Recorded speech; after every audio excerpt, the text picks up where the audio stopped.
Hello बच्चों, कैसे हैं आप सब लोग। Welcome back to my channel. इससे पहले फाइनेंशियल अकाउंटिंग का पार्ट मैंने डाला था। इस वीडियो में आपको नेक्स्ट पार्ट मिलेगा, उसी के आगे के क्वेश्चंस। अगर आपने वो पार्ट नहीं देखा है तो उसका लिंक आपको डिस्क्रिप्शन में मिल जाएगा, वहाँ से जा करके उससे वीडियो को देख सकते हैं। और हाँ, अगर वीडियो आपको अच्छी लगे तो प्लीज़ लाइक करिएगा और चैनल को सब्सक्राइब ज़रूर करिएगा और नोटिफिकेशन बिल को भी ऑन करिएगा, जिससे जो भी मैं वीडियो डालूँ उसका आपको नोटिफिकेशन आ जाए। आइए शुरू करते हैं। क्वेश्चन है आपका, assets of A business means, यानी कि एक व्यवसाय की संपत्ति से आशय है। Liabilities minus capital, cash plus capital, liabilities plus capital, या फिर कैपिटल माइनस ड्राइंग्स। तो आपने जो बैलेंस शीट बनाई होगी तो आपको एक चीज़ या एक समीकरण जो आपका इक्वेशन होती ही है अकाउंटिंग की, अगर आपको वो याद होगी तो आपको पता चल जाएगा कि इसमें राइट आंसर कौन सा होगा। या बैलेंस शीट भी हम बनाते हैं तो आपको याद होगा, एक साइड आपका लायबिलिटी होती है, एक साइड एसेट होती है। तो जिस साइड लायबिलिटी होती है उधर क्या होता है, आपकी कैपिटल आती हैं और लायबिलिटीज़ आती हैं, और दूसरे साइड्स में एसेट्स आपकी पड़ी होती है, करेंट एसेट हैं और फिक्स्ड एसेट हैं।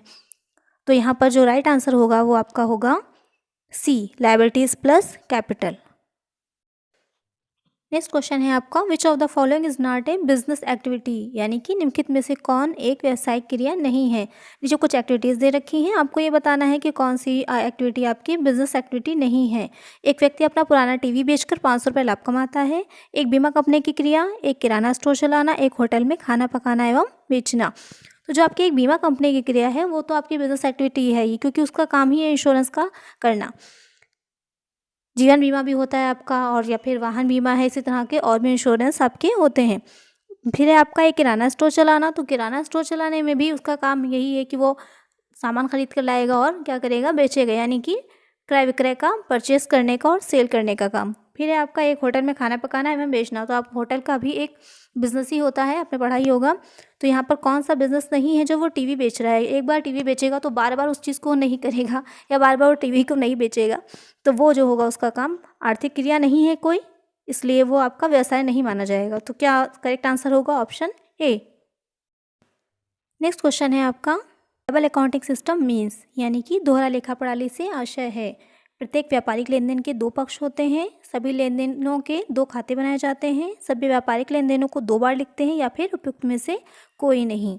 तो यहाँ पर हम लोग, क्योंकि आप जो आपका चलता है वो डबल एंट्री सिस्टम ही चल रहा है, तो इसकी शुरुआत आपकी कहाँ हुई थी, इटली में। किसने की थी, लूकस पैसियोली ने की थी। तो यहाँ पर आपका जो लेखा प्रणाली की, दोहरा लेखा प्रणाली से क्या मतलब हो जाएगा कि आपका जो प्रत्येक व्यापारिक लेन देन होते हैं उसके दो साइड होते हैं। जैसे कि आपका कोई है व्यापारी, उसका फर्नीचर बेचने का काम है, वो फर्नीचर सेल करता है, तो अगर उसने 10,000 का फर्नीचर सेल किया तो एक तरफ उसका फर्नीचर 10,000 रुपये से कम हो जाएगा, और दूसरी, क्योंकि उसकी एसेट चली गई, और दूसरी तरफ क्या होगा, 10,000 रुपये की कैश आ जाएगी उसके पास। यहाँ पर आपके दो पक्ष हो जाएंगे, दो साइड हो जाएंगे, एक जिससे आपका कैश अकाउंट क्या हो जाएगा, डेबिट हो जाएगा, और फर्नीचर अकाउंट क्या हो जाएगा, क्रेडिट हो जाएगा। तो यहाँ पर राइट आंसर क्या हो जाएगा आपका, ए। नेक्स्ट क्वेश्चन क्या है आपका, the double accounting system was started by, दोहरा लेखा प्रणाली का प्रारंभ हुआ था, कहाँ पर हुआ था, भारत में, इटली में, इंग्लैंड में, या फिर जापान में। अभी मैंने पहले ही बताया था आपको कि जो आपका डबल अकाउंटिंग सिस्टम है कहाँ से स्टार्ट हुआ था, इटली से स्टार्ट हुआ था। 1494 में आपका जो लूकस पैसियोली थे उन्होंने स्टार्ट किया था। तो करेक्ट आंसर क्या हो जाएगा आपका, option B, Italy. Next question है आपका, goods return by a customer are debited to, किसी ग्राहक द्वारा वापस किए गए माल को डेबिट किया जाता है, सेल्स रिटर्न अकाउंट में, कस्टमर्स अकाउंट में, परचेज अकाउंट में, या फिर स्टॉक अकाउंट में। तो जब कोई भी आपके ग्राहक से कोई माल वापस आता है तो उसको जो हम डेबिट करते हैं वो करते हैं सेल्स रिटर्न अकाउंट में। करेक्ट आंसर क्या हो जाएगा आपका, ऑप्शन ए। नेक्स्ट क्वेश्चन है आपका, how many column are there in the ledger, खाता बही में कितने खाने होते हैं। आपने लेजर बनाया होगा, अकाउंट बनाया होगा, तो आपको ये ध्यान होगा कि लेजर जब हम बनाते हैं तो एक साइड आपका डेबिट हो जाता है, एक साइड क्या हो जाता है, क्रेडिट हो जाता है। तो डेबिट साइड में आपका डेट का कॉलम होगा पहला, फिर पार्टिकुलर्स होता है, फिर आपका जेएफ यानी कि जर्नल फोलियो, फिर आपका आता है अमाउंट। इसी तरह से क्रेडिट के भी 4 कॉलम हो जाते हैं। तो टोटल आपके कितने कॉलम हो जाएंगे, 8 कॉलम होते हैं। तो राइट आंसर क्या हो जाएगा, ऑप्शन सी। अगर वीडियो अच्छी लग रही हो तो प्लीज़ लाइक ज़रूर कर दीजिएगा और सब्सक्राइब भी कर लीजिएगा। आप लोग के लाइक से मुझे मोटिवेशन मिलता है कि और अच्छी अच्छी वीडियोस और अच्छे अच्छे टॉपिक्स पर अच्छे अच्छे क्वेश्चंस आप लोग के लिए लेकर के आएँ। चलिए आगे बढ़ते हैं। क्वेश्चन है आपका, the balance of cash book shows, यानी कि रोकड़ बही का शेष दिखाता है। बैंक में जमा रकम आय और व्यय का अंतर, कुल वास्तविक आय या फिर कुल उपलब्ध रोकड़। तो आपने जब कैश बुक बनाई होगी तो वहाँ पर ध्यान दिया होगा तो 2 कॉलम होते हैं आपका, पहला रिसिप्ट का हो जाता है, दूसरा हो जाता है आपका पेमेंट का कॉलम होता है।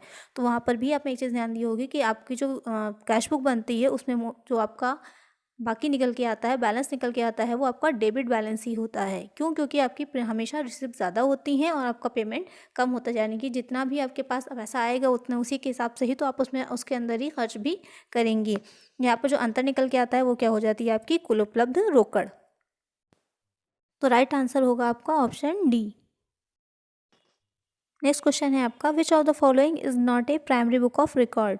निम्नलिखित में से कौन सी प्राथमिक रिकॉर्ड की पुस्तक नहीं है? Ledger, cash book, sales book या फिर बिल्स पेएबल बुक। तो आपने जब पढ़ा होगा तो स्टार्टिंग में तो सबसे पहले आपका पुस्तकालन होता है, उसके बाद आता है लेखा कर्म होता है। तो उसमें सबसे पहली बही जो होती है स्मारक है या रद्दी बही कही जाती है। उसके बाद आपकी जो नेक्स्ट आती है वो होता है आपका जर्नल यानी कि रोजनामचा। उसके बाद आपकी कैश बुक वगैरह बनती है, सहायक बहियाँ हैं जैसे सेल्स बुक है, बिल्स पेएबल बुक है, ये सब बनती हैं। उसके बाद आपका क्या बनता है? लेजर बनता है। तो यहाँ पर आपकी जो प्राथमिक रिकॉर्ड की बुक नहीं होगी वो हो जाएगी आपकी लेजर यानी कि ऑप्शन ए। नेक्स्ट क्वेश्चन है, विच of the following is the basis for preparation of trial balance. निम्नलिखित में से कौन तलपट तैयार करने के लिए आधार होता है? तो आपने पढ़ा होगा कि हम जो तलपट बनाते हैं, ट्रायल बैलेंस बनाते हैं, ये देखने के लिए कि जो भी हमने अपने जो लेखे रखे हैं, अकाउंट्स बनाए हैं, वो करेक्ट है या नहीं है, जो उनमें हमने अपने एंट्रीज की हैं वो करेक्ट है या नहीं है। तो उसके लिए जो हमारा आधार बनता है वो क्या हो जाती है? हमारी लेजर यानी कि खाता बही। तो करेक्ट आंसर क्या हो जाएगा हमारा? Option B. नेक्स्ट क्वेश्चन है, on the admission of a new partner the increase in the value of on the property is credited to. यानी कि नए साझेदार का जब प्रवेश होता है कि जो संपत्ति के मूल्य में वृद्धि होती है उसको हम कहाँ पर क्रेडिट करते हैं? Profit and loss adjustment account में, in the capital account of the old partners, in the property account या फिर प्रॉफिट एंड लॉस अकाउंट। यानी कि जो आपका लाभानी संयोजन खाता होता है उसमें, या पुराने साझेदार के पूंजी खाते में, संपत्ति खाते में, या फिर लाभ एवं हानि खाते में। यहाँ पर जो आपकी संपत्ति की मूल्य वृद्धि होती है उसे हम डालते हैं profit and loss adjustment account में। तो करेक्ट आंसर क्या होगा? Option A. तो आज इतना ही। नेक्स्ट वीडियो में मिलते हैं कुछ और नए क्वेश्चंस के साथ। अगर वीडियो अच्छी लगी हो तो प्लीज़ लाइक करिएगा और किसी तरह का कोई क्वेश्चन हो तो मुझे कमेंट करिएगा। चैनल पे नए हो तो सब्सक्राइब जरूर करिएगा और नोटिफिकेशन बेल को जरूर ऑन करिएगा, जिससे जो भी मैं वीडियो डालूँ उसका नोटिफिकेशन आपको फ़ौरन मिल जाए। और ज़्यादा से ज़्यादा फ्रेंड्स के साथ शेयर करिएगा। Thank you.